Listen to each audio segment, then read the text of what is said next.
Welcome back, everybody, to In the Can. We are talking Slamdance right now. The film is called Cat Sticks. It's kind of a dark look into addiction and kind of small vignettes of characters who go through addiction and trying to get their fix. And here to talk about Cat Sticks, we have two of the actors, Tanmay and Sumeet, and then we have the director, Ronny Sen. Thank you guys for coming on and talking about the film. So, first question, what does it mean to be in Slamdance to you guys? I mean, it's amazing because Slamdance is one of the very few festivals which has a very open and democratic process of selecting films. So when we submitted and after we got in, it feels great because you know that it's pretty legit. There is no favoritism, or you don't need to know any curators or programmers and stuff like that. So all the films which are selected are pretty much by, blind submission. So it's great. It's great energy, it's great vibe, we love it. And where did the story for this movie come from? Is it a personal experience, one that maybe you just felt need to be told? So when I was growing up in Salt Lake City, in Calcutta, another Salt Lake City, I mean, a lot of my friends were, into drugs and alcohol and a lot of substance abuse, and there was a violence by the society, which I've seen, and it was very intense, So it was very important at some point in my life to try and understand how these stories can be told. And what I saw that addiction and addicts are usually ostracized from the society, like lepers are, and it's very important to, at least try. I mean, the reason to do the film was to try and see if there can be any conversation around drug addicts or addiction at large, because it's very important. Now, as actors, what emotions did you guys have to go through to get ready for the film? Because I'm sure it's dark subject matter, and that may not be the easiest thing to get ready for, correct? Yeah, so I think when this film sort of first came about, we were throwing around some ideas as to how we can enter this space, and obviously physically we had to transform as well. So we did a lot of work with that, but it wasn't just about what we look like. I think physically, if you enter a space, then mentally you change as well. So a lot of it was to do with finding the body of an addict, like how would the person sort of be on the streets, and the body language, like how you sort of sit, or like, how you, as Ronny said, they become persona non grata. You cease to become a human being. Yes. You're looked down upon, you're like sort of physically also, like beggars or homeless people, you're below the eye line. So we worked with that, obviously, but also we did go through an intensive workshop, rigorous workshop process. We met recovering addicts. One of the most beautiful things was when we went to an actual rehab, and we met some people who were there, and there was an overwhelming sense of community and love.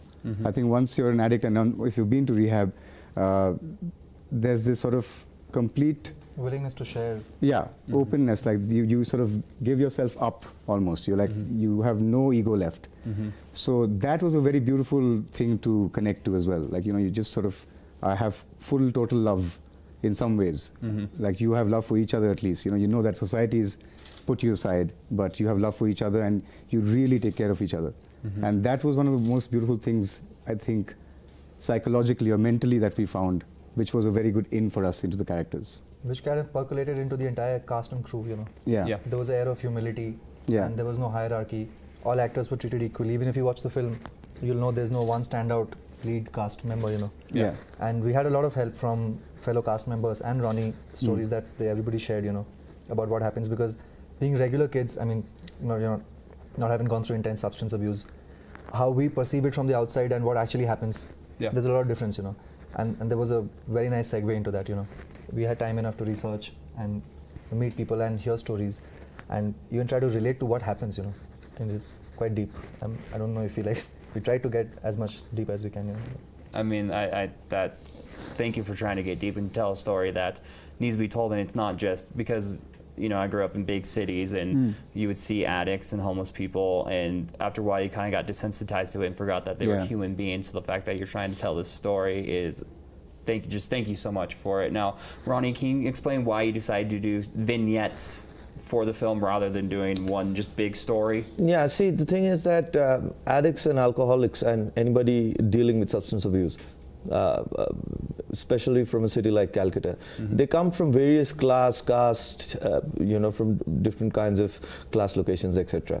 So for me, it was important to address all of them as much as I could, So this is not a narrative of one person.